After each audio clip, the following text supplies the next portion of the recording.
우리 주 예수 그리스도의 아버지 하나님을 찬송하리로다.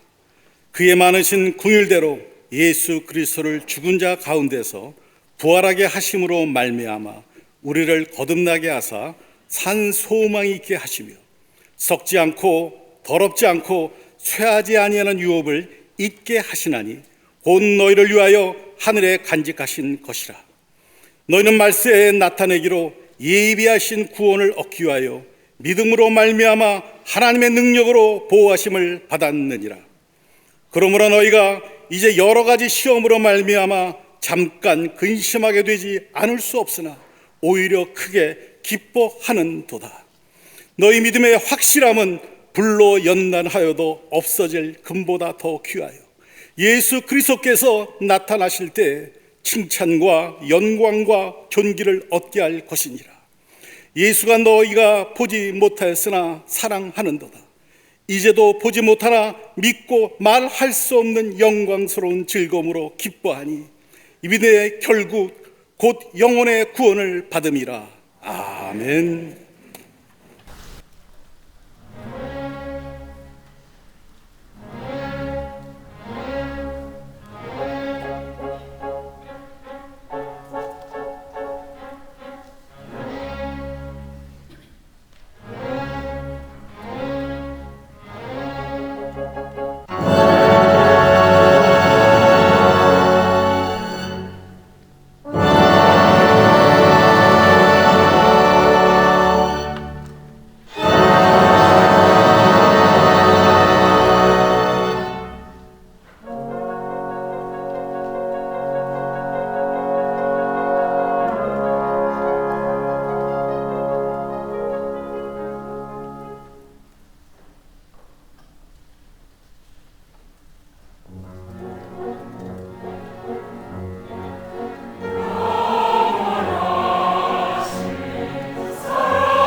우리가 인생을 살아갈 때에 시련과 고통 없이 살아갈 수만 있다면 얼마나 좋을까라는 생각을 한 번쯤은 해 보신 적이 있을 겁니다. 우리의 삶 예기치 못한 시련과 고통이 우리의 가는 길을 멈추게 할 뿐만 아니라 우리에게서 기쁨과 감사를 앗아가는 경험을 고난과 시련 앞에서 하게 됨을 경험하게 됩니다. 어떤 경우는 고난과 시련이 너무나 깊어 절망한 나머지 극단적인 선택까지 하게 되는 것을 우리 주변에서 종종 보게 됩니다. 이렇게 보면 시련과 고난이 닥치면 우리가 일상적인 삶을 살아갈 수 없음을 보게 됩니다. 고난과 시련이 닥칠 때 특별히 믿음의 사람이라고 한다면 우리가 이 고난과 시련 앞에서 어떻게 살아갈 것이며 믿음으로 반응할 것인가에 대하여 깊이 생각하게 됩니다. 성경은 우리를 향하여 전적인 타락된 존재라고 우리 인간을 정의합니다. 단순히 우리의 육체 행위가 타락한 것이 아니라 우리의 사고와 영혼까지 타락된 존재였다는 겁니다. 이 말씀의 의미는 우리가 원하는 대로 살면 우리는 전국적으로 멸망당할 수밖에 없는 존재라는 겁니다. 그러나 우리가 예수를 믿어 구원을 얻고 예수 그리스도가 나의 삶의 주인됨을 고백한 사람이라면 시련과 고난이 닥쳤을 때에 우리의 부패된 우리의 본성에 따라 사는 것이 아니라 하나님의 말씀대로 살고자 하는 삶의 몸부림이 있게 될 때에 거기에 새로운 구원의 역사가 열려지게 됩니다.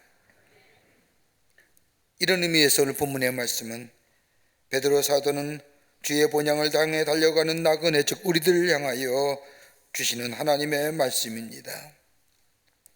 고난이 이길 힘이 무엇인가? 고난을 어떻게 받아들일 것인가? 고난 앞에 어떻게 살아갈 것인가에 대한 지혜와 영적인 권면을 우리에게 해주시고 계십니다. 베드로전서의 말씀을 가만히 읽다 보면 세 가지의 중요한 단어가 발견됩니다. 그 하나는 고난이란 단어요, 또 하나는 소망이라는 단어요, 또 하나 있다고 한다면 즐거움과 영광이라는 단어입니다. 즐거움과 영광이라는 단어가 짧은 베드로전서의 말씀에 무려 26번이나 나오는 것을 보게 됩니다. 사도 베드로는 고난 속에서 믿음의 사람들이 굳게 붙잡아야 할 것이 무엇이고 어떻게 고난을 이기셔야 하며 그 이길 수 있는 힘의 원동력은 어디에 있으며 고난 앞에 우리의 삶의 방향과 삶의 걸음은 어떻게 살아갈 것인가에 대하여 우리에게 권면하며 말씀해주고 계십니다. 우리의 삶의 여정 가만히 돌아보면 고난과 시련의 연속입니다. 고난과 시련이 사라졌을 뿐 하면 또 다른 고난이 마치 밀물처럼 밀려와 우리의 마음을 잡고 우리에게 실망하며 낙심하며 절망을 가져다 주는 것을 경험하게 됩니다. 그 고난과 시련 앞에서 믿음의 사람이 우리는 어떻게 그 고난과 시련에 대항하며 이기며 그리고 그 앞에서 어떻게 살아갈 것인가? 오늘 그런 의미에서의 본문의 말씀은 우리에게 귀하게 교훈해 주시고 계십니다. 오늘 본문의 말씀을 통해서 함께 말씀을 나누며 은혜 받기를 원합니다. 첫째는 고난과 시련은 우리를 굳건한 믿음의 반석 위에 서게 해 주십니다. 고난과 시련은 더덥고 쓸모없는 것이 아니라 믿음의 사람에게는 더욱더 굳건한 믿음의 반석 위에 서게 해 주신다는 겁니다. 1장 7절의 말씀을 보면 너의 믿음의 확실함은 불로 연단하여도 없어질 금보다 더 귀하여 예수 그리스도께서 나타나실 때에 칭찬과 영광과 존귀를 얻게 하실 것임이니라. 여러분, 예수 믿는 사람에게는 고난과 시련이 오지 않는다고 우리 주님은 말씀하지 않으셨습니다. 예수를 믿는 사람에게도 고난이 찾아오고 시련이 찾아오고 그로 인하여 심한 절망과 아픔이 찾아오지만은 오늘 성경은 그 고난이 그 시련이 우리로 하여금 더욱더 믿음의 견고한 자리에 세워준다고 말씀해 주시고 계십니다. 여러분, 고난과 시련이 우리 가운데 찾아오면 그 고난과 시련이 주는 몇 가지 특징적 요소가 있습니다. 그 하나가 뭐냐? 정서적인 두려움이 찾아옵니다. 우리가 믿어왔던 것, 우리가 알아왔던 것이 무너지고 깨어짐으로 인하여 우리 안에 정서적 두려움이 찾아오는데, 그 두려움이 뭐냐? 불안함입니다.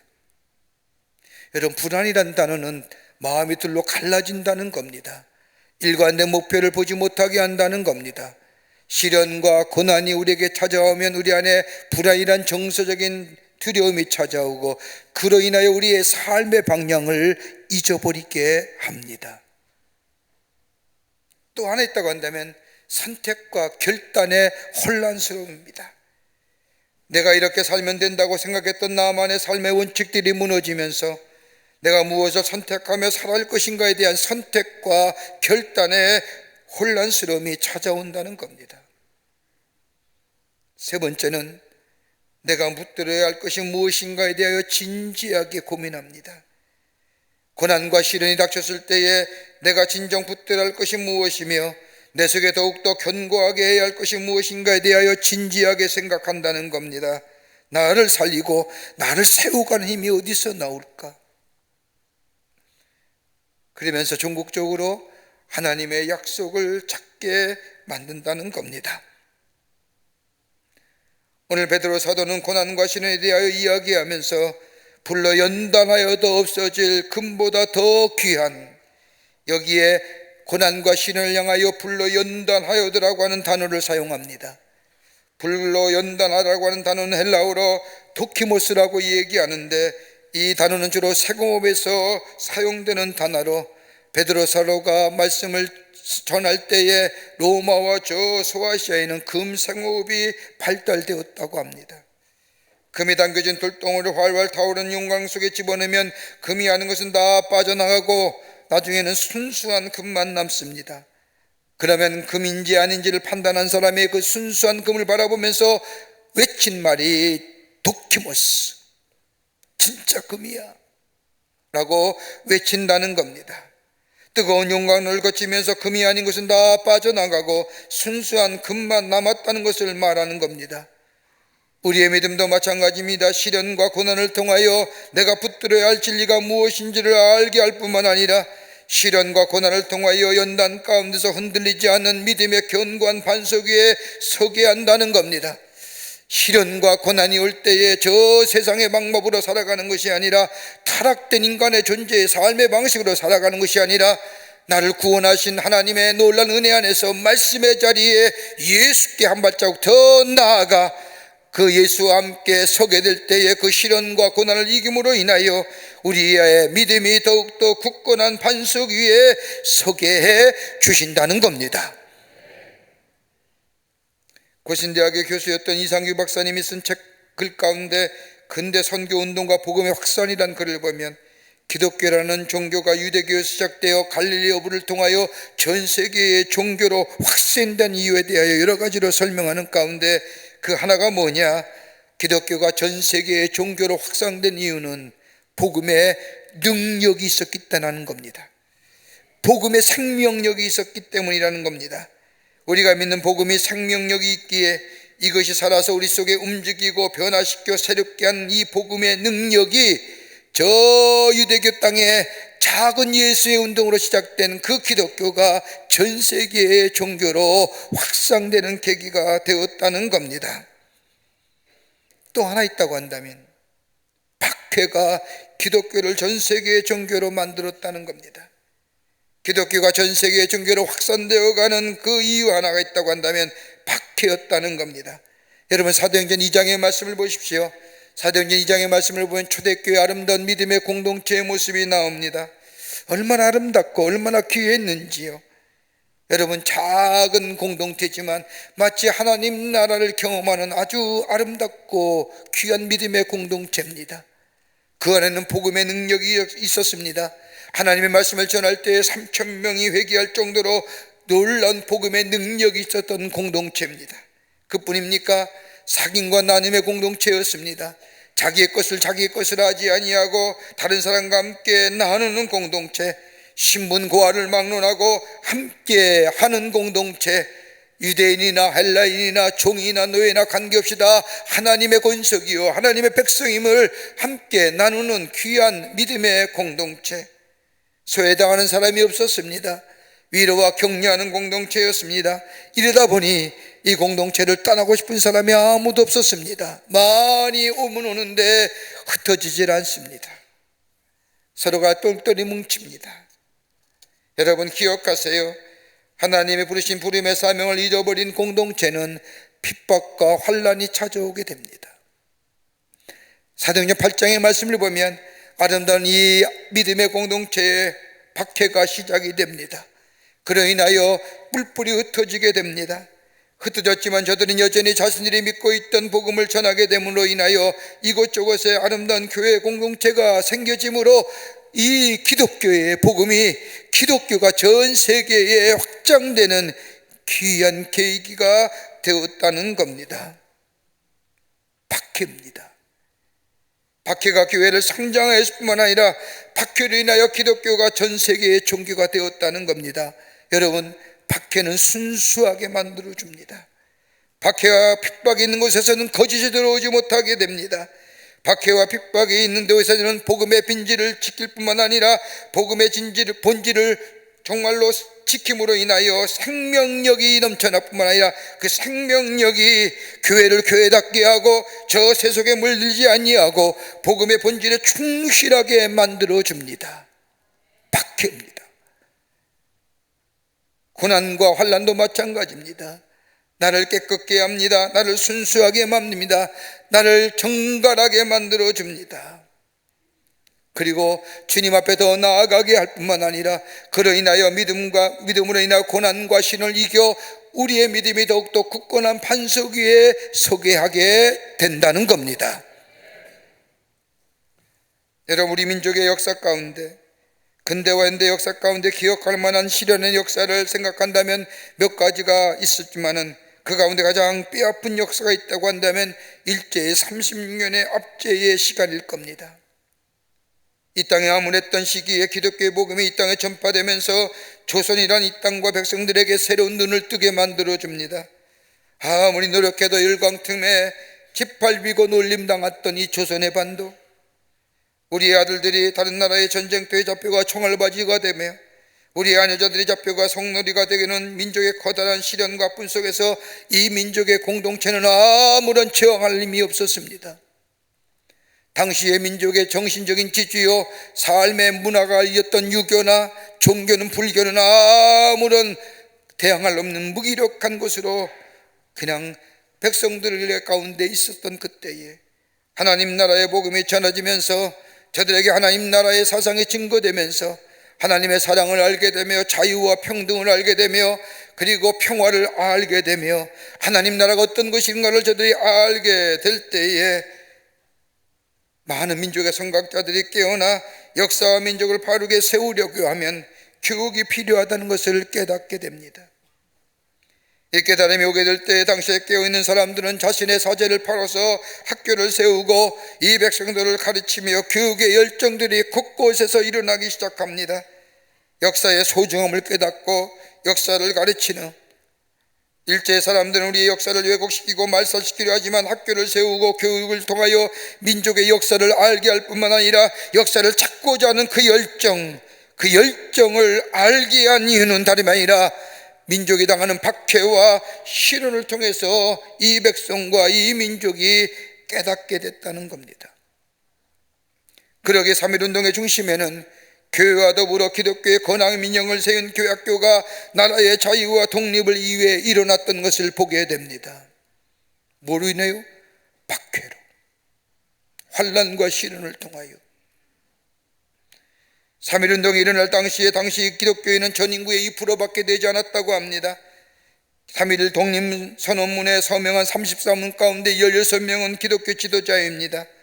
기독교의 복음이 민족을 일깨우고 복음을 통하여 능력과 소망을 이 민족의 백성에게 불어넣은 계기가 되었던 것은 다름이 아니라 이 민족이 당하는 박해, 이 민족이 당하는 고난과 시련 속에서 저들은 더욱더 한 발자국 우리를 돌아볼 뿐만 아니라 하나님께 나아가 하나님이 주시는 말씀 속에서 저들의 믿음이 더욱더 굳건한 반석 위에 세워짐을 인하여 민족과 역사 앞에 이 나라의 자유와 독립을 위하여 일어나 외쳤던 것을 보게 됩니다. 환난과 시험은 우리를 낙심하고 절망하게 하는 게 아니라 믿음의 사람은 더욱더 주님 앞에 한 발자국 더 나아가게 될 뿐만 아니라 그 믿음이 환난과 시험을 이기게 할 뿐만 아니라 우리의 믿음이 더욱더 굳건한 반석 위에 서게 하는, 그래서 어떤 시련과 어떤 어려움이 오더라도 능히 감당할 만한 믿음의 사람으로 세우게 해 주신다는 겁니다. 두 번째는 삶의 변화를 가져다 줍니다. 고난과 시련은 무익한 것이 아니라 우리의 삶의 변화를 가져다 준다는 겁니다. 베드로전서 1장 3절과 4절의 말씀을 보면 우리 주 예수 그리스도의 아버지 하나님을 찬송하리로다. 그의 많으신 긍휼대로 예수 그리스도를 죽은 자 가운데서 부활하게 하심으로 말미암아 우리를 거듭나게 하사 산 소망이 있게 하시며 썩지 않고 더럽히지 않고 쇠하지 아니한 유업을 있게 하시나니 곧 너희를 위하여 하늘에 간직하신 것이라고 말씀하시면서 8절에 와서는 이렇게 말씀하십니다. 예수를 너희가 보지 못하였으나 믿고 말할 수 없는 영광스러운 즐거움으로 기뻐한다고 얘기합니다. 여러분, 심리학자들에 의하면 사람들이 살아가는 삶의 패턴이 하루아침에 만들어진 것이 아니라는 겁니다. 삶을 살아오면서 경험했던 그것들이 살아가는 삶의 방법을 만들어 주었다는 겁니다. 시련과 어려움이 삶의 풍요로움과 즐거움과 기쁨이, 때로는 슬픔이, 상처와 아픔과 치유가 우리의 삶에 살아가는 방법을 만들어 주었다는 겁니다. 여러분, 그렇지 않습니까? 한 가지 사건 관리를 당하였을 때 그 문제를 해결하는 방법이 어디 있을까요? 자신이 살아온 삶의 방법들, 자신의 삶 속에서 체득된 여러 가지 많은 삶의 방법과 경험들을 가지고 그 문제를 해결하려고 하지 않습니까? 그 문제를 잘 해결되면 내 삶의 방법은, 내가 문제 당한 내 삶의 해결 방법은 옳은 것이냐고 하며 그것이 사실의 삶의 고착화 되어버립니다. 그러나 문제에 대해서 해결의 방법이 자신이 살아온 삶의 궤적과 달라서 그 문제 해결을 실패하게 되면 자신은 스스로가 실패하여 나고자 하며 스스로 자책하며 깊은 절망의 수렁에 빠져들지 않습니까? 뭘 얘기하는 걸까요? 사람이란 존재는 그렇게 쉽게 변하는 존재가 아니라는 겁니다. 변할 것 같지요? 본래의 자리로 돌아오지 않습니까? 어느 교회 장로님이 기도하시는 가운데 그 기도문이 제게 큰 은혜로 다가온 기도문이 하나 있었습니다.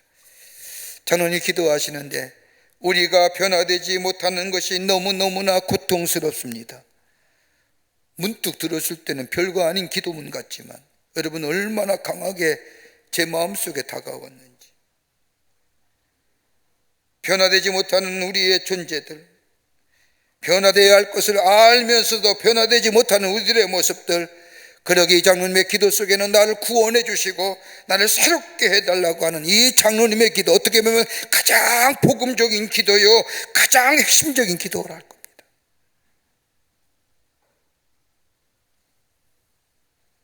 왜 실패하면서 계속적으로 실패를 반복하는 이유가 어디 있을까요?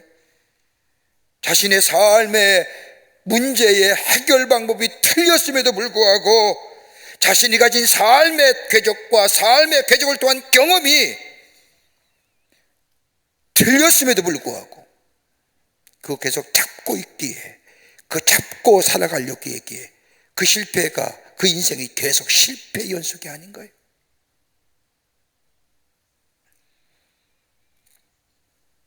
그런데 시련과 고난이 찾아오게 되면 뭘 생각하나요?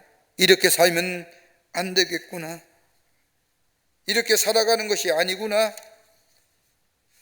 내가 가지고 있는 것이 영원한 것은 아니구나 하면서 내 인생의 것들이 나를 문제를 해결해 주는 것이 아니구나라고 생각합니다. 다시 말해 나를 발견하게 한다는 겁니다. 사도 바울을 보십시오. 고난과 시련 앞에서 자신이 가졌던 것이 참된 소망이 되지 못함을 깨달은 바울은 그가 자랑하는 학문이나 로마의 시민권이나 재물을 뭐라고 얘기해요? 다 배설물로 여기노라. 왜요? 하늘의 소망과는, 하나님이 주시는 평강과는 비교할 수 없는 것이기에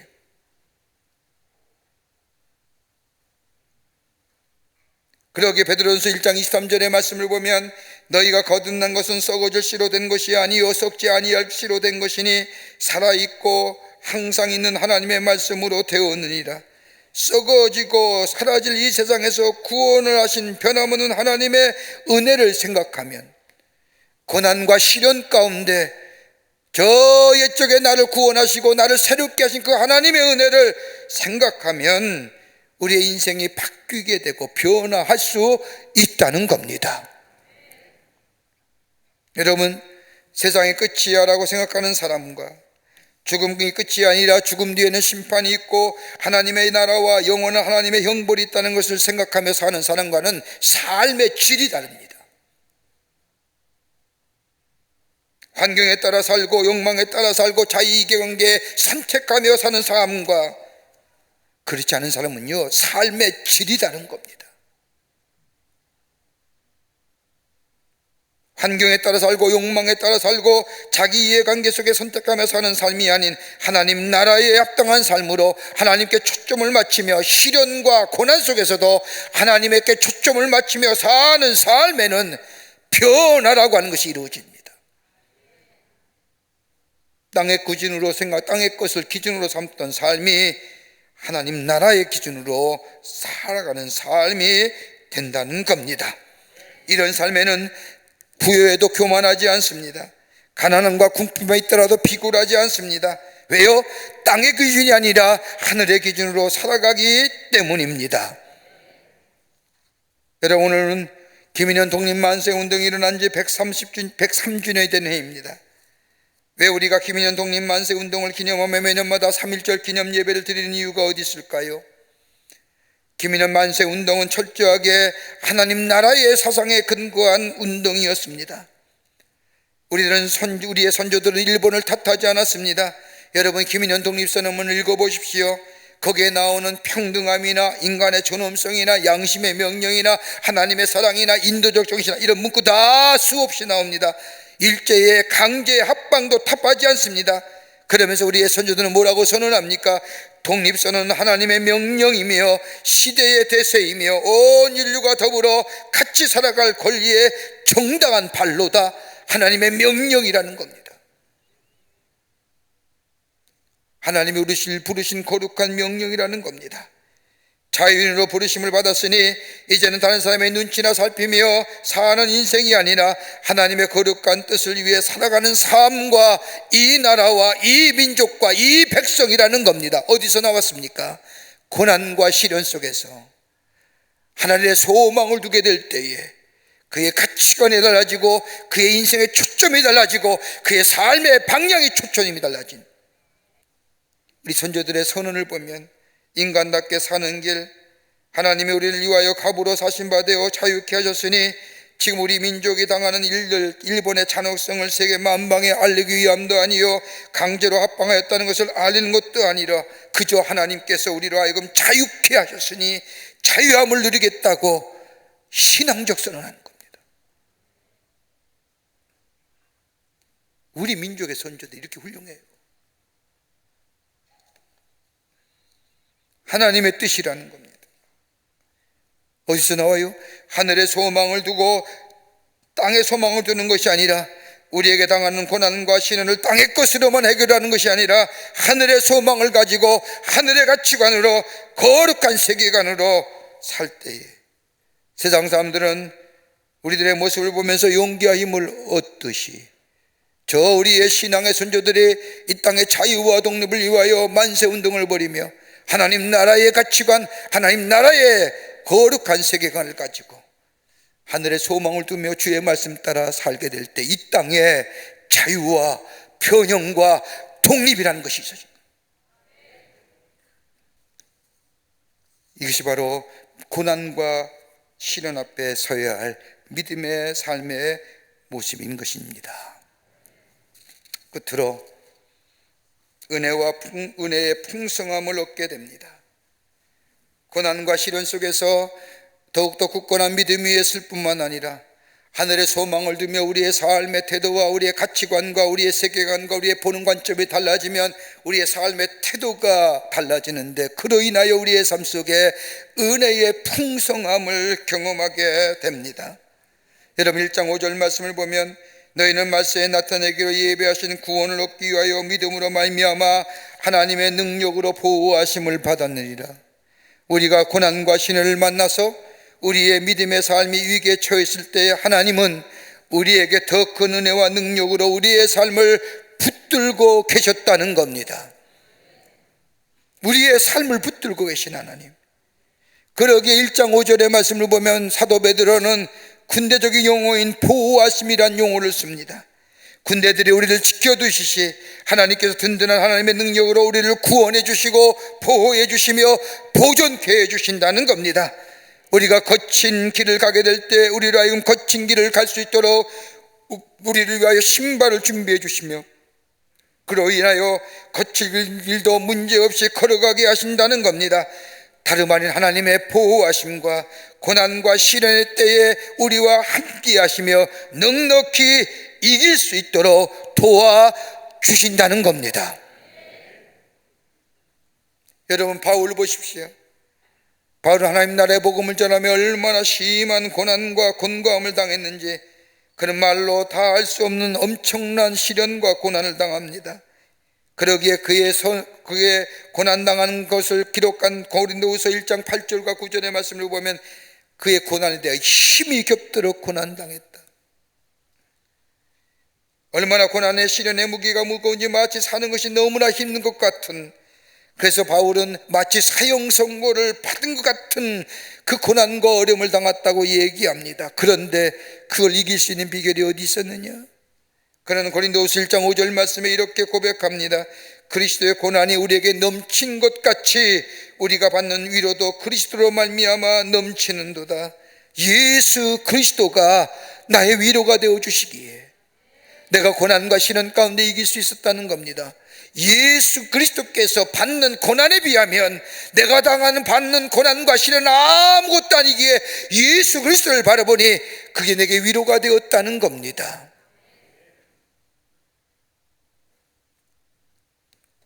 그 위로함. 그런데 그 위로함의 비결은 어떤 거예요? 바울은 로마서 8장 28절에 이렇게 고백합니다. 우리가 알거니와 하나님을 사랑하는 자 그 뜻대로 부르심을 자들에게는 합력하여 선을 이루게 하시니라. 합력하여 선을 이루시는 하나님. 고난과 시련 앞에서 내가 넘어지고 쓰러지는 것이 아니라 하늘의 소망을 두며 하늘나라의 가치관을 가지고 그 고난 앞에, 그 시련 앞에서 예수의 앞에 더 한 발자국 나아가 믿음으로 그것을 넘어서게 될 때에 그 고난과 시련은 내게 뭐요? 더 풍성함으로 합력하여 선을 이룬 역사로 나타나시기에 그것이 내게 위로함이 된다는 겁니다. 그 위로함은 어떤 거예요? 합력하여 선을 이루는 하나님. 그 합력하여 선을 이루는 하나님은 어떤 하나님이에요? 그는 바울은 로마서 8장 38절과 39절에 연이어 고백하기를 내가 확신하노니 사망이나 생명이나 천사들이나 권세자들이나 현재일이나 장래일이나 능력이나 높음이나 기쁨이나 단 어떤 피조물이라도 우리를 우리 주 예수 그리스도 안에 있는 하나님의 사랑에서 끊을 수 없느니라. 하나님의 사랑이라는 거예요. 베드로도 그와 같은 말씀하는 거예요. 1장 13절 말씀을 보세요. 그러므로 우리 주 예수 그리스도의 아버지 하나님을 찬송하리로다. 그의 많으신 긍휼대로 예수 그리스도를 죽은 자 가운데서 부활하게 하심으로 말미암아 우리를 거듭나게 하사 산 소망이 있게 하시며. 여러분, 1장 3절의 말씀을 가만히 자세히 읽어보면 시작이 어떻게 해요? 죽음이에요. 죽는다는 거예요. 고난과 시련이 오면 여러분, 우리의 기쁨이 죽잖아요. 우리의 즐거움에서 죽잖아요. 감사도 죽고 희망도 죽습니다. 나를 살아왔던 것이 다 죽게 만듭니다. 그런데 예수 그리스도께서 부활하셔서 우리에게 산 소망을 주신 것처럼 고난과 시련을 넘어서 우리에게 새롭게 하시는 그 하나님의 놀라운 은혜를 바라보면 우리에게 뭐예요? 새로운 살아있는 소망이 내게 임하여 하나님의 은혜가 내게 넘치게 되며 그로 인하여 우리 입에서 뭐예요? 찬송이 울려 퍼지게 된다는 겁니다. 바울과 실라가 옥에 갇혔을 때에 고난과 시련 가운데 죽을 것 같았지만 저가 옥중에서 하나님 앞에 찬송하게 될 때에 뭘 했을까요? 우리 하나님은 합력하여 선을 이루신 하나님, 그리스도의 위로 우리를 합력하여 선을 이루신 하나님, 그거 생각할 때마다 그 입에서 뭐예요? 그 은혜가 감격하여 찬송이 터져 나올 때 뭐예요? 기적의 역사를 경험. 새로운 삶의 장이 열려지게 됩니다. 그러기에 사도 베드로는 얘기합니다. 예수를 너희가 보지 못하였으나 사랑하는도다. 이제도 보지 못하나 믿고 말할 수 없는 영광스러운 즐거움으로 기뻐하노니 믿음의 결국 꼭 영혼의 구원함을 받음이라. 고난 앞과 시련 앞에서 절망하고 낙담하는 것이 아니라 주님 앞에 더 가까이 가는, 그리고 나에게 살아있는 소망을 주신 예수님을 더욱더 사랑하며 믿음의 걸음을 걸어가는 인생이 될 때에 하나님은 그 고난과 시련을 통하여 합력하여 선을 이시고 우리에게 왜요? 더 큰 은혜로, 더 큰 풍성함으로 우리의 삶을 풍요로운 삶으로 걸음으로 인도해 주신다는 겁니다. 오늘 3.1절입니다. 이 땅의 자유와 독립을 위하여 푸념히 일어서 외쳤던 우리의 선조들, 대한독립 만세를 외쳤던 우리의 조상들, 저들은 뭐예요? 고난과 시련 앞에서 믿음으로 그것을 넘어섰던 겁니다. 그리고 하늘의 소망을 두었기에 죽음 앞에서 굴하지 않았습니다. 그 결과 우리가 그 풍성한 은혜를 누리고 있습니다. 다시 한번 3.1절 기념주의를 맞이해서 이 땅의 자유와 독립을 위하여 헌신하시고 만세 외쳤던 우리 선조들의 나라 사랑, 하나님 사랑 우리 마음속에 새기며 우리 앞에 당하는 시련과 고난 앞에 넘어지는 자가 아니라 주님 앞에 더욱더 가까이 가는 굳건한 믿음의 반석 위에 서서 하늘의 소망을 두며 우리의 삶의 가치와 우리의 세계관이 달라지고 그로 인하여 다른 사람에게 선한 영향을 미치는 뿐만 아니라 내 삶 속에 풍성함의 은혜를 경험하는 여러분과 저와 되시기를 주의 이름으로 축원합니다. 하나님 감사합니다. 주께서 이들 사랑해 주셔서 하나님의 백성 삼으심에 감사합니다. 고난과 시련 속에서도 주님 바라볼 수 있게 하시며 그 믿음 가지고 고난과 시련 앞에 넘어지는 자가 아니라 그를 넘어서서 새로운 하나님의 역사를 경험하며 증거하는 삶으로 세워주심에 감사합니다. 하늘의 소망을 가지고 예수 앞에 나아가 예수와 더불어 시련과 어려움을 넘어서 믿음의 굳건한 반석에 세워 더 큰 풍성한 은혜를 경험하는 저희들로 삼아주시고 특별히 오늘은 103년 전에 이 땅의 자유와 독립을 위하여 분연히 일어났던 우리 선조들의 나라 사랑의 마음, 저 일제압자에서 자유와 독립을 외쳤던 우리 선조들의 나라 사랑과 하나님의 사랑의 마음 우리가 본받게 하여 주시사 우리가 얻은 이 자유와 이 번영과 이 귀한 것들을 소중히 여기며 간직하며 지켜 우리 후손들에게 물려줄 수 있는 저희들로 삼아 주시옵소서. 감사하며 예수님의 이름으로 기도하옵나이다. 아멘.